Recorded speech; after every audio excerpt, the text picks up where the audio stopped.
प्रभु यीशु मसीह के नाम में आप सबको शालोम, जय मसीह की। प्रभु का धन्यवाद करते हैं आज फिर उसकी उपस्थिति में हम इकट्ठे हो सके। आइए मेरे अजीजों, प्रभु के वचन में से मत्ती 14 अध्याय 13 पद के साथ आज की शिक्षा की हम शुरुआत करेंगे। हमारे देखेंगे प्रभु यीशु मसीह के प्रार्थना का जीवन, और यीशु के प्रार्थना के जीवन से आज परमेश्वर हमें सिखाना चाहता है, क्योंकि परमेश्वर की इच्छा है कि हम हर बात में यीशु के समान बने। इसलिए उसका पवित्र आत्मा हमें दिया है, अपना अनुग्रह हमें दिया है, अपना वचन हमें दिया है। मेरे चीजों, आज यीशु के प्रार्थना के जीवन में विशेष तौर पर हम गौर करेंगे। मत्ती 14 अध्याय 13 पद, जब यीशु ने कहा सुना, तो वह नाव पर चढ़कर वहां से किसी सुनसान जगह एकांत में चला गया। यीशु कहां चला गया जी? एकांत में चला गया, जहां कोई शोर शराबा नहीं था, जहां कोई उसको कोई काम देने वाला नहीं था, बुलाने वाला नहीं था, जहां अपनी ओर उसका ध्यान खींचने वाला कोई नहीं था। यीशु एकांत में चला गया। जब उसने यूहन्ना बपतिस्मा देने वाले के बारे में सुना कि वो उसका कत्ल हो गया है, सिर काट दिया गया है, यीशु इस बात को जानता था कि अब यूहन्ना की सेवा पूरी हो चुकी है और अब इस पृथ्वी पर परमेश्वर का उद्देश्य यीशु की सेवकाई के द्वारा पूरा होने जा रहा है। यूहन्ना तो यीशु मसीह के आने से पहले आया और मार्ग तैयार करने के लिए, यीशु की सेवकाई के लिए मार्ग तैयार करने के लिए आया। उसकी सेवा पूरी हो चुकी थी तो एकांत में गया। एकांत में क्यों गया? पिता से मुलाकात करने के लिए, पिता की सुनने के लिए। पर पिता की योजना उसके जीवन में क्या है, इसको जानने के लिए, पिता के नजदीकी में आने के लिए यीशु मसीह कहां गया जी? एकांत में गया। मेरे अजीजों, आज प्रभु हमें से हर एक को सिखाना चाहता है कि हम भी एकांत में उसके साथ समय गुजारना सीखें। ये अच्छी बात है कि हम परिवार में इकट्ठे मिलकर प्रार्थना करते हैं, उसका भी अपना महत्व है, लेकिन उतना काफी नहीं, इतना काफी नहीं कि सिर्फ हम परिवार में और कलीसिया में इकट्ठे मिलकर प्रभु की स्तुति आराधना करें, प्रार्थना करें। मेरे चीजों प्रभु चाहता है हम सब एकांत में उसके साथ समय व्यतीत करें। मेरे चीजों, जिससे हम प्रेम करते हैं उसके साथ समय व्यतीत करना चाहते हैं। जो आपके बच्चों से हम प्यार करते हैं, बच्चों के साथ हम समय व्यतीत करना चाहते हैं। जो हमारे मित्र होते हैं, जिनसे हम प्रेम करते हैं, उनके साथ समय गुजारना चाहते हैं। मेरे चीजों, यदि प्रभु से, परमेश्वर से हम प्यार करते हैं तो उसके साथ हम समय व्यतीत करेंगे। आज सवाल आपको प्रभु का आत्मा ये सवाल आपके सामने ला रहा है, क्या आप एकांत में प्रभु के साथ समय व्यतीत करते हैं? यदि नहीं करते तो प्रभु का आत्मा इस वचन के द्वारा आज आपको सिखाना चाहता है कि आज से आप शुरुआत कर दें, अकेले में उसके साथ बात करना, अकेले में उसकी सुनना, अकेले में उसकी योजना को जानना और उसके अनुसार चलना। तो यीशु एकांत में गया उसके बाद मत्ती 14:23 पद में लिखा है, वे लोगों को विदा करके प्रार्थना करने को अलग पहाड़ पर चला गया। यीशु कहाँ चला गया जी? अलग पहाड़ पर। और सांझ को वह वहां अकेला था। यीशु अलग पहाड़ पर चला गया। भीड़ को तृप्त करने के बाद, बहुत बड़ी भीड़, 5000 जिसमें पुरुष थे, उनको तृप्त करने के बाद यीशु पहाड़ पर चला गया पिता से फिर से प्रति करने के लिए। एक बड़ा चमत्कार हुआ। उसके बाद यीशु ने पिता के साथ संबंध को नहीं तोड़ा, नहीं छोड़ा। ये नहीं सोचा कि अब तो बहुत बड़ा चमत्कार हो गया है, अब मेरी तो मशहूरी बहुत जगह हो जाएगी, लोगों को पता लग जाएगा इतना बड़ा चमत्कार हो गया, मेरे पास आएंगे। नहीं मेरे यीशु, यीशु पिता से प्रेम करता था, यीशु पिता की सुनना चाहता था। इसलिए हर रोज वचन में हम अलग अलग जगह देखते हैं सुसमाचारों में कि यीशु मसीह अकेले में प्रार्थना करता था, एकांत में, पहाड़ में। उसके बाद का छेद है 12 पद। उन दिनों में वो प्रार्थना करने गया और परमेश्वर से प्रार्थना करने में सारी रात बिताई। उन दिनों में वो प्रार्थना करने को गया। इसका मतलब क्या? कोई चेला उसके साथ नहीं था, भीड़ उसके साथ नहीं थी। यीशु अकेला प्रार्थना करने के लिए गया और सारी रात प्रार्थना में बिताई। क्यों सारी रात बिताई? यीशु ने बहुत बड़ा फैसला करना था, 12 चेलों का चुनाव करना था। आज हम क्या करते हैं?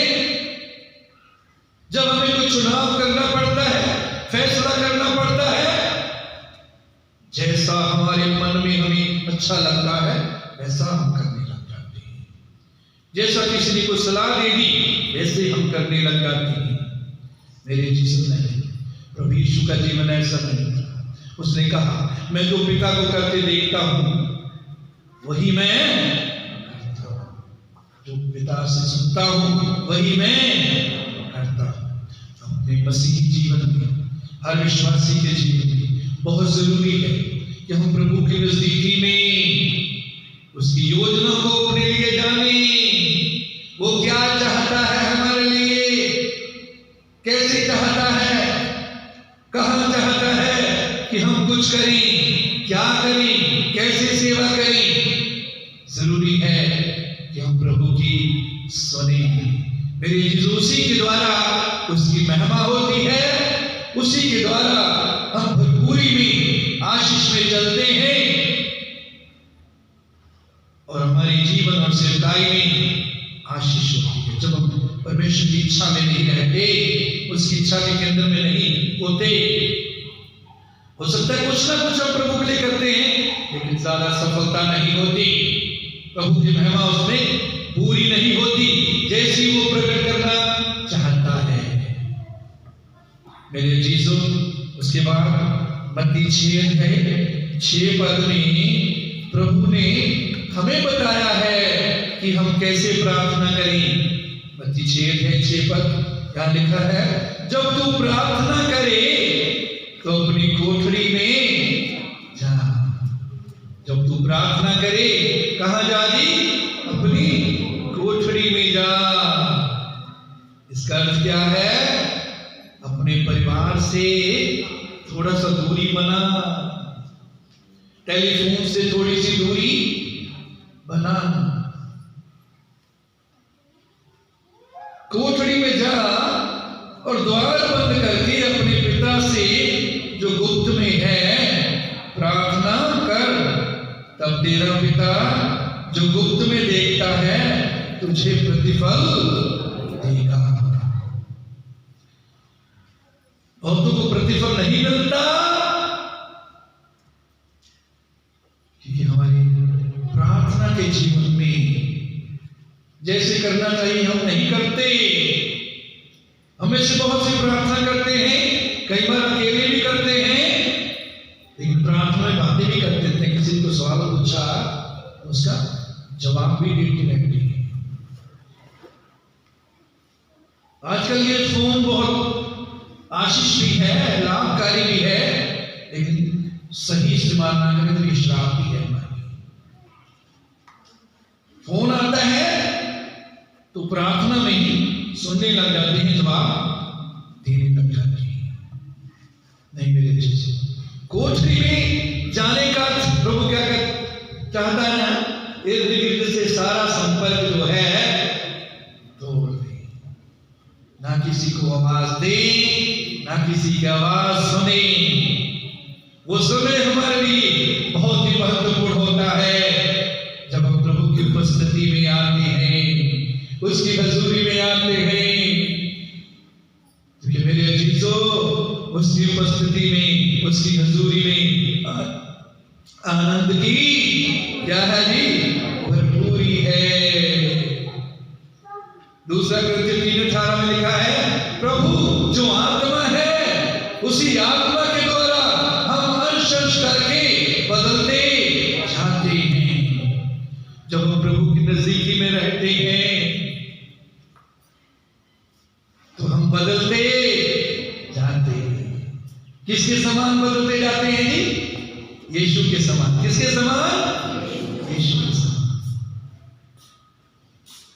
बहुत से विश्वासी के जीवन में देखने को मिलता, बहुत लंबा समय हो गया होता है, 10 साल 20 साल 25 साल उनको प्रभु में आए होते हैं, लेकिन उनकी बातें संसार के लोगों की तरह बातें उनके मुंह से निकलती, उनका सोच विचार संसार के लोगों की तरह ही अभी है, तक है, क्योंकि उनके अंदर परमेश्वर का वचन नहीं भरा, परमेश्वर की आत्मा से भरपूर होकर वो जीवन नहीं गुजारते।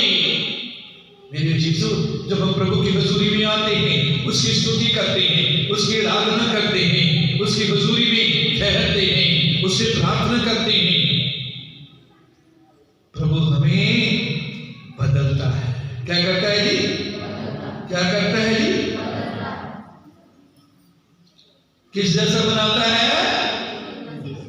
अपने जैसा।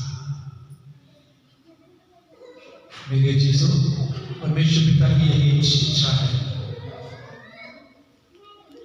रोमी 8:27 में लिखा है, जिन्हें उसने पहले से जान लिया, उन्हें उसने ठहराया कि उसके पुत्र के स्वरूप में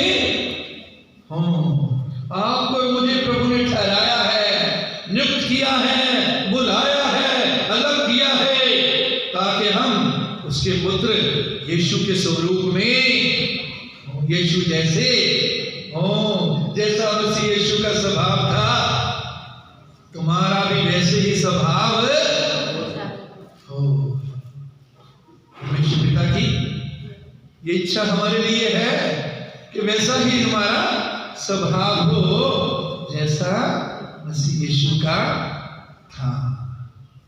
मसीह यीशु का स्वभाव प्रेम में चलने वाला, दया करने वाला, क्षमा करने वाला, सहनशील, संयमी, आत्मा के फल से लगा हुआ। और मेरे जीसू, परमेश्वर की यही इच्छा है कि हम सब भी वैसे ही जीवन गुजारें। शैतान हमारी कई बार हमारे दिमाग के ताले को बंद रखता है, ताले में बंद रखता है, ये बातें बोल कर कि तू यीशु के जैसा नहीं बन सकता।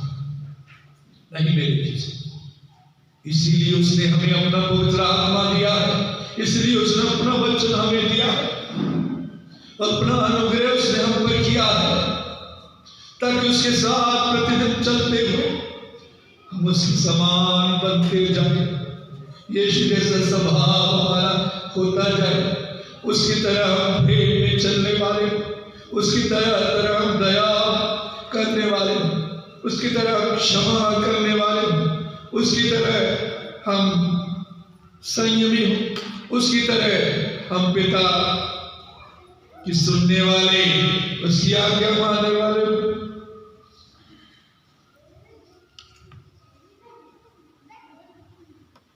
कैसे चाहता प्रभु हमसे प्रार्थना करेगी? कहां जा? कोठड़ी में जा। कोठड़ी का मतलब जितना हो सके अपने घर में बेडरूम सबसे अच्छी कोठड़ी है, क्योंकि अगर बैठक में ड्राइंग रूम में बैठेंगे वहां कोई ना कोई आ जाता है। बेडरूम सबसे अच्छा है। यदि किसी के पास एक ही कमरा है, कोई बात नहीं, कोने में बैठ जाओ। प्रभु के बहुत बड़े सेवक दिनाकर, डीजीएस दिनाकर प्रभु में सो गए हैं।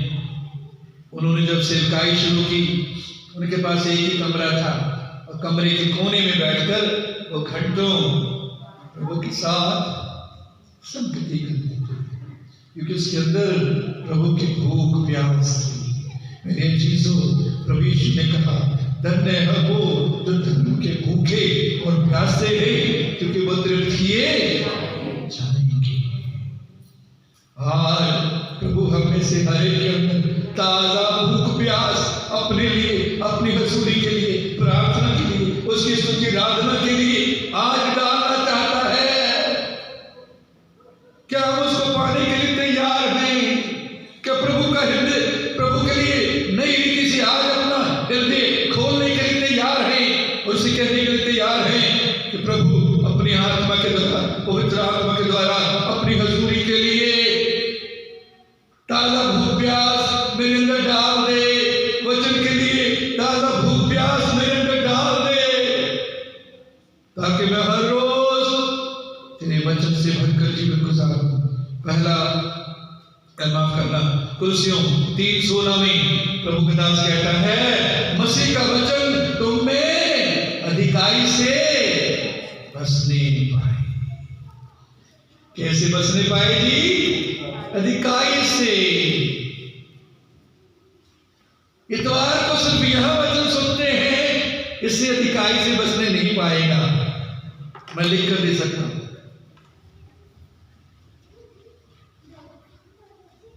अधिकाई से कैसे बसेगा? जब आप प्रतिदिन प्रभु के वचन के साथ समय गुजारेंगे, प्रभु का वचन उस पर मनन करेंगे, उसको अपने हृदय में रखेंगे, उसकी व्यवस्था से दिन रात मगन रहेंगे, उसके वचन पर ध्यान करेंगे, उस वचन को प्रेम करेंगे, वचन का आदर करेंगे। आज इसलिए मसीही जीवन, आत्मिक जीवन बहुतों का कमजोर है। बहुत से बार बार पाप में गिरते हैं, बहुत बार बार प्रभु से दूर हो जाते हैं कि वचन हम में नहीं है। तो प्रभु क्या चाहता है? तुम्हें मसीह का वचन कितना बसने पाए जी? कितना बसने पाए? अधिकाई से, बहुताई से। यीशु ने कहा, जो कोई मनुष्य के अंदर दिल में भरा है वही उसके मुंह पर आता है। बहुत से विश्वासियों के अंदर से वचन निकलता है, वचन के आधार से वो बात करते हैं, उनका व्यवहार भी वचन के आधार पर होता है। लेकिन बहुतों के अंदर से वचन नहीं निकलता, संसारिक बातें ही निकलती हैं, क्योंकि उनके अंदर अभी तक संसार ही भरा है। वो संसार से निकल आए हैं, लेकिन संसार उनमें से अभी नहीं निकला, क्योंकि उन्होंने वचन को अपने जीवन में स्थान नहीं दिया। तो वचन से अपने आप को क्या करें जी? भरें। और उस कहता है इफिसियों 5 में, आत्मा से क्या होते जाओ? भरपूर होते जाओ। इंग्लिश में है be being filled with the spirit of God. परमेश्वर की आत्मा से लगातार भरपूर होते जाओ। मेरे चीजों, प्रभु यीशु मसीह जब इस पृथ्वी पर आए, उससे पहले उसने अपने आप को खाली कर दिया था, शून्य कर दिया था, खाली कर दिया था अपने ईश्वर को, ईश्वरीय सामर्थ अधिकार से अपने आप को खाली कर दिया था। आपके और मेरी तरह वो इंसान बन गया। इंसान होने के नाते उसको पवित्र आत्मा की सामर्थ की जरूरत थी। इसलिए यीशु पिता के साथ प्रतिदिन संगति करता है। जब हम आराधना में समय गुजारते हैं, प्रार्थना बहुत विशाल विषय है। जब हम स्तुति आराधना में समय गुजारते हैं, प्रभु के साथ संगति करते हैं, तो हम में उसका आत्मा भरता जाता है। उसकी हुजूरी में जब समय गुजारते हैं, हम आत्मा से भरे रहते हैं। उसकी आज्ञा के अनुसार जीवन गुजारते हैं, आत्मा से भरे रहते हैं। उसकी इच्छा के अनुसार कार्य करते हैं, आत्मा से भरे रहते हैं। मेरे अजीजों, तो प्रभु क्या कहता है? कोठड़ी में जा। जहां कोठड़ी नहीं है वहां कोई ना कोई ऐसा स्थान ढूंढे जहां पर हम अकेले, हम और हमारा प्रभु हो, हमारे बीच में कोई ना आए। किसी बच्चे को भी ना आने दे उस समय। कई बार बच्चे प्यारे होते हैं, हम सबके बच्चे, लेकिन बच्चे अगर बहुत छोटे हैं, आपको डिस्टर्ब करते रहेंगे, बच्चे को भी कोशिश करिए किसी को जिम्मेदारी थोड़े समय के लिए देने के लिए। मेरे अजीजों, पतरस के बारे में हम प्रेरितों के काम 10:9 में पढ़ते हैं। दूसरे दिन जब वे चलते चलते नगर के पास पहुंचे तो दोपहर के निकट पतरस छत पर प्रार्थना करने चढ़ा। प्रार्थना करने के लिए कहां चढ़ा पतरस जी? छत पर। छत पर जगह नीचे नहीं है तो छत पर चले जाएं। पौलुस और सिलास के बारे में देखते हैं, प्रेरितों के काम 16:13 में सब्बत के दिन नगर के फाटक के बाहर नदी के किनारे ये समझ कर गए कि वहां प्रार्थना करने का स्थान होगा। नदी के किनारे गए, क्या करने के लिए? प्रार्थना करने के लिए। जरूरी है अपने आप को अपने परिवार से और इर्द गिर्द के वातावरण से अलग करें थोड़े समय के लिए। एक बहुत बड़े प्रभु के दास हुए हैं जॉन वेस्ली। उनकी माता बहुत प्रार्थना करने वाली स्त्री थी। उनके 15 बच्चे थे। कितने बच्चे थे जी? 15 बच्चे। उस टाइम क्योंकि परिवार में भोजन नहीं होता था, ये 400-500 साल पहले की बात है, तो बहुत ज्यादा बच्चे लोग होते थे। लेकिन उसने नियम बनाया होता था और बच्चों को बताया था कि जब मैं प्रार्थना पर बैठी तो यदि किसी डेथ भी हो जाए, तो मर भी जाए, तो भी मुझको बताना नहीं, बाद में बताना जब मैं प्रार्थना से उठ जाऊं। मेरी चीजों, प्रार्थना के महत्व को प्रभु के बहुत से सेवकों ने समझ लिया है। प्रभु ने हम सबको 24 घंटे दिए। कितने दिए हैं जी? बहुत से लोग कहते हैं प्रार्थना का समय नहीं मिलता। मैं आपके साथ सहमत हूं कि समय नहीं मिलता, आपको समय निकालना पड़ेगा। समय तो किसी चीज के लिए भी नहीं मिलता, सब चीजों के लिए, सब कामों के लिए समय निकालना पड़ता है। मैनेज करें अपने टाइम को इस तरह से मैनेज करें कि आप प्रार्थना के लिए, वचन के लिए समय निकाल सकें। जब आप फैसला करेंगे, प्रभु आपकी सहायता करेगा, आपको अनुग्रह देगा, आपको दिखाएगा, आपकी सहायता करेगा कि किस प्रकार, कहां, कैसे, कितना समय आप प्रार्थना कर सकते हैं, वचन पढ़ सकते हैं। मेरे चीजों, उसके बाद दानियल के बारे में हम देखते हैं। दानियल की पुस्तक में पढ़ेंगे नहीं, वहां लिखा है दानियल कितने समय प्रार्थना करता था? तो बताया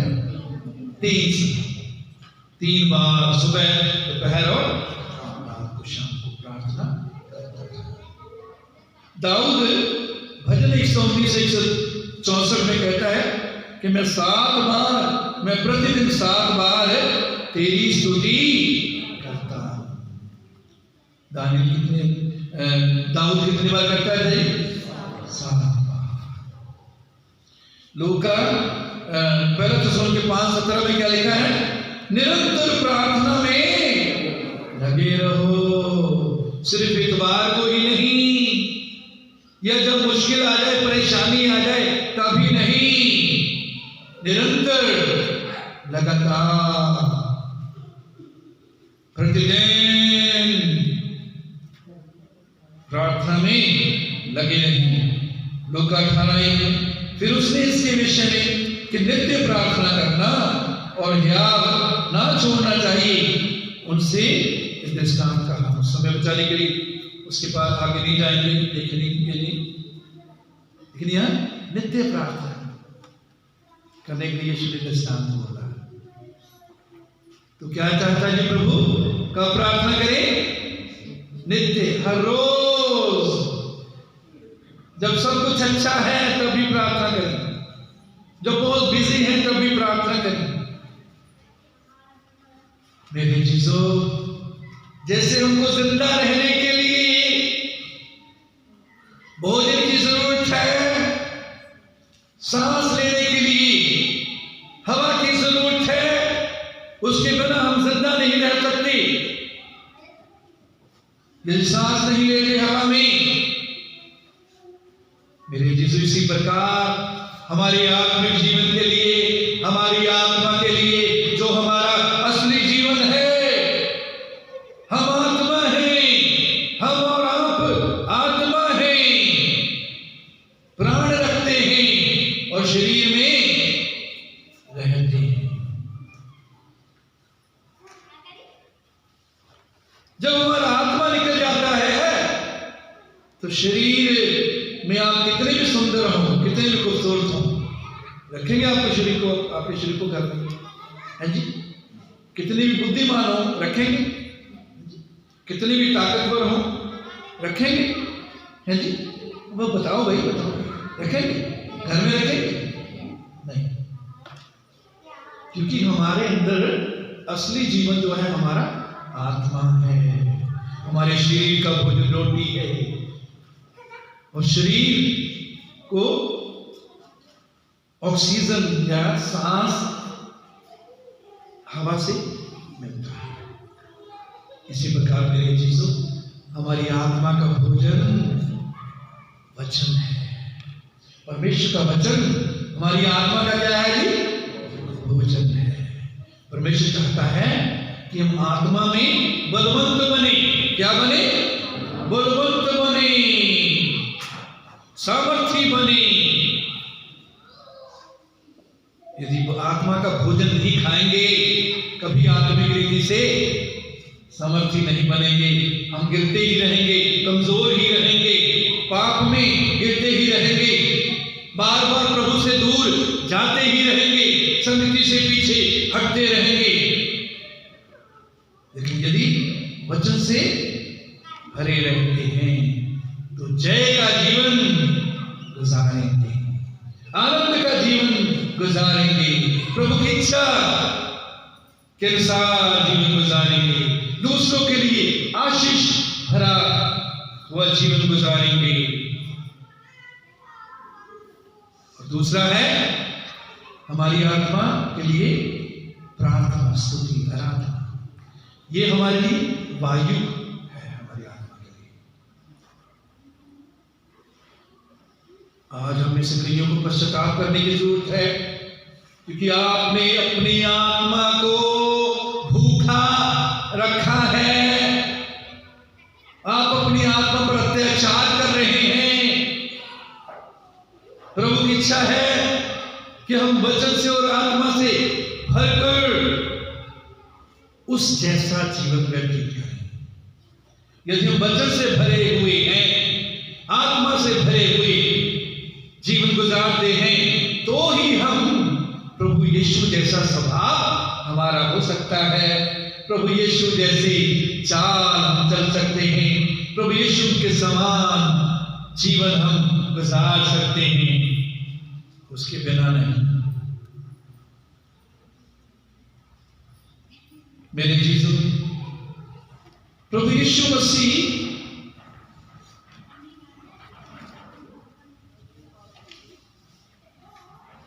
याकूब 5:16 में लिखा है, धर्मी जन की प्रार्थना के प्रभाव से बहुत कुछ हो सकता है। हो सकता है आपके अंदर दिल में इच्छा हो, आप बात भी करते हो कि मेरे भाई बहन, मेरे परिवार के लोग प्रभु के पास आ जाएं, मेरे रिश्तेदार आ जाएं, मेरे गली के लोग, गांव के लोग, शहर के लोग जो मेरे पास आते हैं वो प्रभु के पास आ जाएं। लेकिन यदि प्रार्थना नहीं करते, प्रार्थना का जीवन नहीं है, आपकी तरह नहीं आएंगे वो। धर्मी जन की प्रार्थना के प्रभाव से बहुत कुछ हो सकता है। मेरे चीजों, क्या आपको मालूम है कि प्रभु यीशु के लहू के द्वारा हम सब धर्मी ठहराए जाते हैं। जब हम प्रभु यीशु को अपने जीवन का उद्धार करता ग्रहण करते हैं, अपने पापों से पश्चाताप करते हैं, यीशु को अपने जीवन का मुक्तिदाता उद्धारकर्ता बनाते हैं, तो हम धर्मी ठहराए जाते हैं। धर्मी का मतलब है परमेश्वर की उपस्थिति में आने के योग्य, परमेश्वर के साथ हमारा सही संबंध है, तो हम धर्मी ठहराए गए हैं। और लिखा, धर्मी जन की प्रार्थना के प्रभाव से बहुत कुछ हो सकता है। अब बहुत कुछ करना चाहते हैं प्रभु के लिए, कितने करना चाहते हैं? बहुत कुछ। हाथ खड़ा करके बताएं कि कितने हम में से हैं जो प्रभु के लिए बहुत कुछ करना चाहते हैं, बहुत कुछ देखना चाहते हैं। तो क्या करना शुरू करना है जी? प्रार्थना। क्या शुरू करना है? प्रार्थना। मेरे चीजों, चेलों ने प्रभु को पूछा था, लूका 11:1 में यहां लिखा है, जब वो किसी जगह प्रार्थना कर रहा था, जब वो प्रार्थना कर चुका तो उसके चेलों में से एक ने उसे कहा, हे प्रभु, जैसा यूहन्ना ने अपने चेलों को प्रार्थना करना सिखाया, वैसे ही हमें भी सिखा दे। जब हम प्रार्थना करते हैं, प्रार्थना का जीवन हमारा जब होता है, तो उसका असर दूसरों पर होता है। दूसरों के जीवन में प्रार्थना की भूख प्यास पैदा होने लग जाती है। मेरे चीजों, चेलों ने कहा, हमें प्रार्थना करना सिखा। हमें से बहुत से प्रार्थना करते हैं, जब प्रभु के साथ समय गुजारते हैं, उसमें आमतौर पर क्या होता है? मैं और मेरा परिवार, मेरा काम, मुझे बरकत दे, मेरे परिवार को बरकत दे, मेरे काम को बरकत दे, बस नहीं मेरे चीज। ये जो प्रार्थना प्रभु ने यहां सिखाई, उसमें अपनी जरूरतों का जिक्र तो है, लेकिन उसके लिए सिर्फ एक बात है।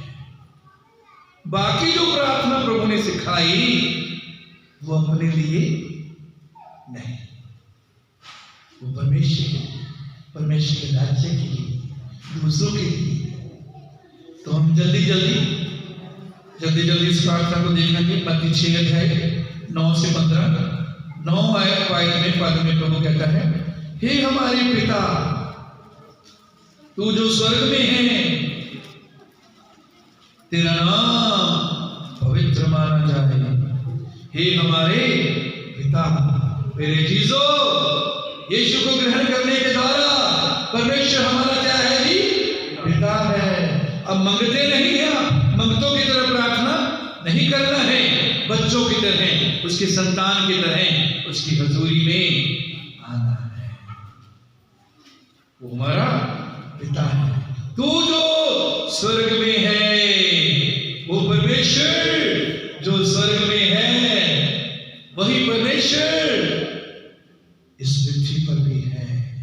वही परमेश्वर अपनी आत्मा के द्वारा हमारे अंदर है। भजन 139 में, तेरी हजूरी से भागकर मैं कहां जाऊं? कहीं नहीं जा सकता, हर जगह उसकी हजूरी है। लेकिन उसका सिंहासन स्वर्ग में है, पृथ्वी उसके पांवों की चौकी है। ना केवल वो स्वर्ग में बल्कि पृथ्वी पर रहता है, वो हम में रहता है, हमारे इर्द गिर्द रहता है। हम कहीं भी चले जाएं वहां उसकी उपस्थिति है। मेरे चीजों, उसके बाद 9 पद में तेरा नाम पवित्र माना जाए। क्या प्रार्थना है जी प्रभु ने जो सिखाई? क्या प्रार्थना जो हमें करनी है? तेरा नाम पवित्र माना जाए। कैसे उसका नाम पवित्र माना जाएगा? जब हमारे जीवन में परमेश्वर की पवित्रता दिखेगी, हमारे जीवन में परमेश्वर दिखेगा, जब हमारे जीवन में परमेश्वर का प्रेम दिखेगा, हमारे जीवनों के द्वारा उसका नाम पवित्र माना जाएगा। यदि हम उसके वचन के अनुसार जीवन नहीं गुजार रहे तो हमारे द्वारा कोई भी उसको पवित्र परमेश्वर के रूप में नहीं जानेगा। तो यीशु की यही इच्छा है, कहता है तेरा नाम पवित्र माना जाए।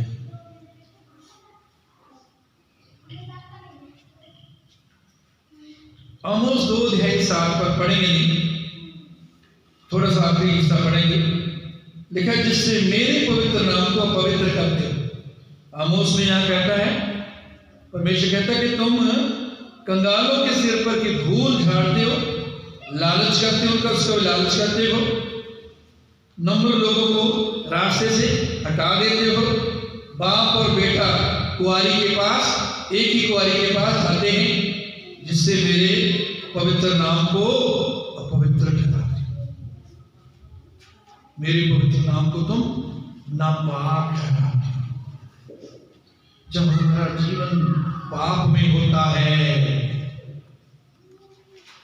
जब संसार ही हमारे जीवन में राज्य कर रहा होता है, जब शरीर की अभिलाषा के अनुसार हम जीवन गुजारते हैं, तो हमारे जीवन के द्वारा मेरे चीजों परमेश्वर का नाम पवित्र नहीं माना जाता। हमारे जीवन के द्वारा उसका नाम पवित्र माना जाता है। आप पर, मुझ पर बहुत बड़ी जिम्मेवारी है। वो जिम्मेवारी है कि हमारे जीवनों के द्वारा, हमारे व्यवहार के द्वारा, हमारे बोलचाल के द्वारा हमारे परमेश्वर पिता का नाम पवित्र माना जाए। उसके बाद 10 पद में तेरा राज्य आए, जैसे तेरी इच्छा स्वर्ग में पूरी होती है वैसे ही पृथ्वी पर भी हो।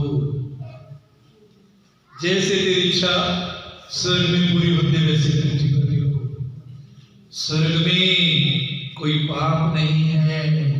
परमेश्वर की यही इच्छा है हमारे जीवन में भी पाप ना हो और इर्द गिर्द कहीं भी पाप ना हो, ये उसकी इच्छा है। जब हम लोगों को जीतेंगे, गवाही देकर, सेवकाई करके लोगों को जीतेंगे, परमेश्वर के राज्य में लाएंगे, मेरे चीजों, तो उनके अंदर परमेश्वर का राज्य आ जाएगा। परमेश्वर की पवित्रता, परमेश्वर का स्वभाव उनमें आ जाएगा। स्वर्ग में पवित्रता है, स्वर्ग में दुष्टता नहीं है, स्वर्ग में बीमारी रोग नहीं है, स्वर्ग में मौत नहीं है। तो यही उसकी इच्छा है हमारे जीवन में हो, हमारे जीवनों के द्वारा दूसरों के जीवनों में जाए। हमारे दिन भर की रोटी आज हमें दे। सिर्फ 11 पद में यहां प्रभु कहता है हमारे दिन भर की रोटी आज हमें दे। बाकी सभी बातें प्रार्थना में परमेश्वर के लिए, उसके राज्य के लिए, उसके नाम को पवित्र बनाने के लिए, उसको ऊंचा करने के लिए। लेकिन सिर्फ एक आयत किया हमारे दिन भर की रोटी आज हमें दी। परमेश्वर ने हमें अधिकार दिया है, हक दिया है कि हम अपनी प्रार्थनाओं को भी उसके सामने, जरूरतों को भी उसके सामने लाए। लेकिन सिर्फ जरूरतों को उसके सामने ही लाना प्रार्थना नहीं है। वो तो प्रार्थना का एक हिस्सा है, छोटा सा। तो यदि आप सिर्फ मांगते ही हैं आप प्रार्थना नहीं करते, आप प्रार्थना का बहुत छोटा भाग, छोटा हिस्सा आप कर रहे हैं। तो आज प्रभु हमें से कईयों की प्रार्थना के जीवन को बदलना चाहता है। आज चाहता है उसके साथ समय गुजारने के लिए ताजा भूख प्यार उसको हमारे अंदर डालना चाहता है पवित्र आत्मा के द्वारा। इस समय छू रहा है, अपने हृदय को नम्र करें, खोले अपने हृदय को, उसको कहे प्रभु जो तेरा वचन कहता है, जो तू कहता है वो मैं आज इस बात करूंगा। मैं अपने दिल को कठोर नहीं करूंगा। तेरे साथ प्रार्थना में जो समय गुजारना चाहिए वो मैं किसी और चीज को नहीं दूंगा। आज के बाद तेरे वचन और प्रार्थना को सबसे ज्यादा मैं पहल अपने जीवन में दूंगा।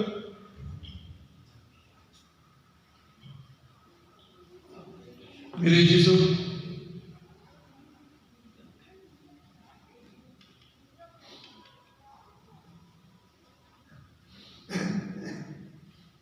बारह पद में प्रभु कहता है, यहां से कहता है जिस प्रकार हमने अपने अपराधियों को क्षमा किया वैसे ही तू भी हमारे अपराधों को क्षमा कर। हमारे अपराधों को क्षमा कर प्रभु। हम कभी ना कभी सोचने के द्वारा, बोलने के द्वारा, कामों के द्वारा गलती करते हैं, पाप करते हैं। तो प्रभु चाहता है कि हम उसकी क्षमा उससे मांगें।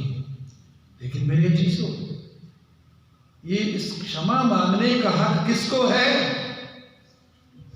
जो दूसरे के पापों को क्षमा करता है।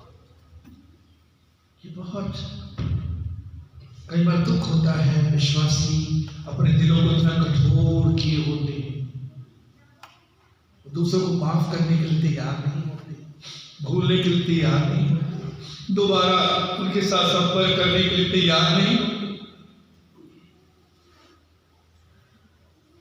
कुलुस्सी 3:13 में प्रभु कहता है यदि किसी को किसी पर दोष देने का कोई कारण हो तो एक दूसरे की सह लो। हम दोष देने के कारण हो सकते हैं एक दूसरे, क्योंकि हम में से कोई भी सिद्ध नहीं है, दूसरे भी सिद्ध नहीं है। आपकी पत्नी, आपका पति, आपके बच्चे, आपके पड़ोसी, जहां आप काम करते हैं, आपके रिश्तेदार, कोई भी सिद्ध नहीं। विश्वासी भी सभी सिद्ध नहीं।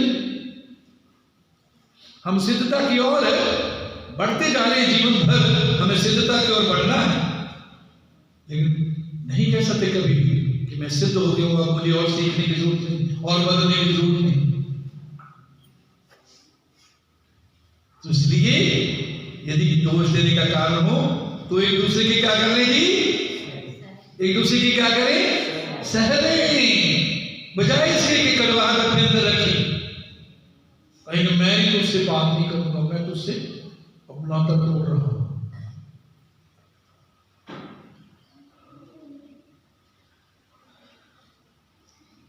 और एक दूसरे के अपराध क्षमा करो।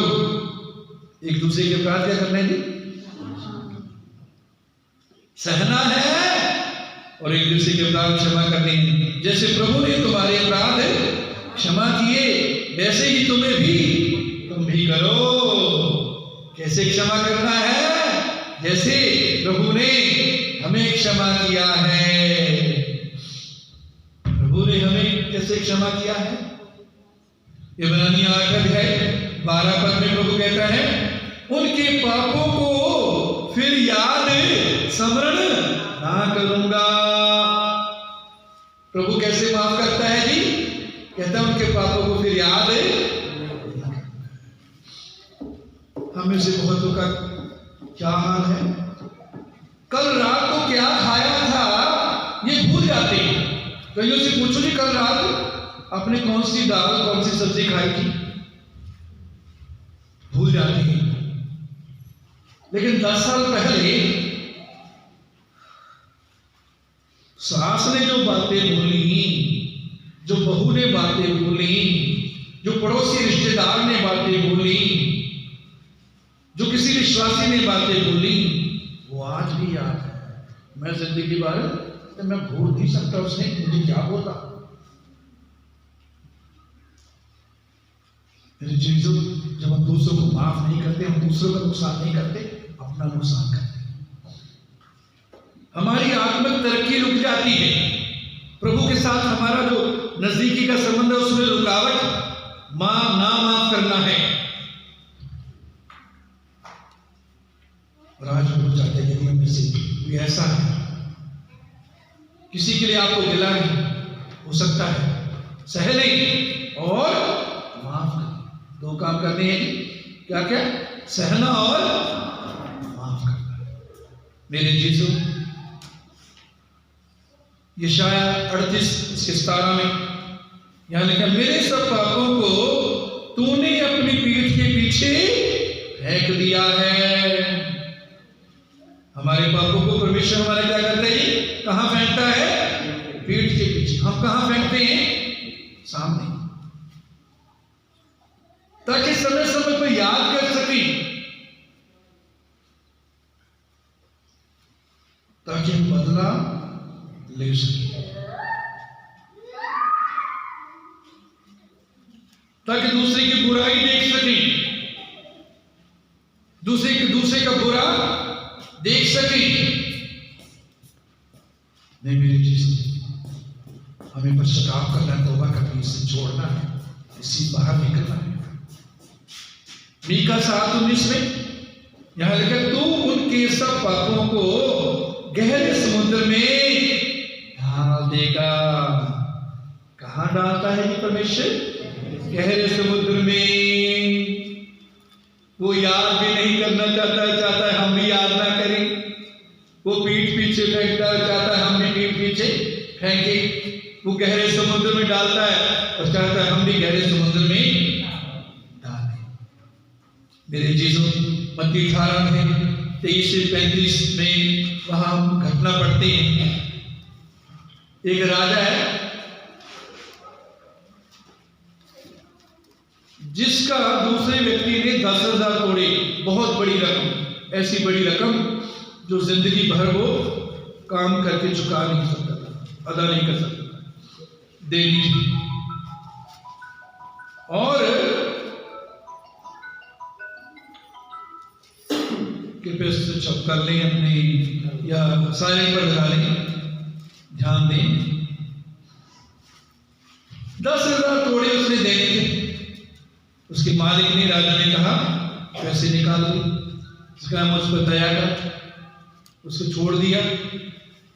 लेकिन जब वो बाहर गया, उसके बाद 50 दिनार, छोटी सी रकम, किसी से उसने ले ली और उसको पकड़ के कहा मेरे पैसे निकालो। उसने कहा मेरे पैसे नहीं, उसको जेल में डलवा दिया।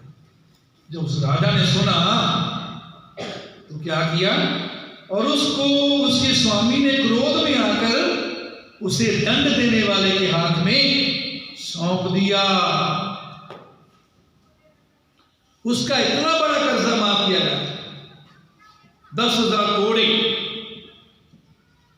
करोड़ों अरबों में वो रकम बनती है, लेकिन उसने थोड़ा सा माफ नहीं किया। तो क्या लिखा है? दंड देने वालों के हाथ में क्या कर दिया परमेश्वर? उसके राजा ने क्या कर दिया? जो उसको सौंप दिया कि जब तक वो कर्ज भर ना दे तब तक उनके हाथ में रहे। मेरे चीजों, जब हम भी दूसरों को माफ नहीं करते, परमेश्वर ने हमें माफ कर दिया, जब हम दूसरों को माफ नहीं करते तो परमेश्वर हमें दंड देने वाले के हाथ में दे देता है। दंड देने वाले के हाथ में क्या कर देता है? सौंप देता है।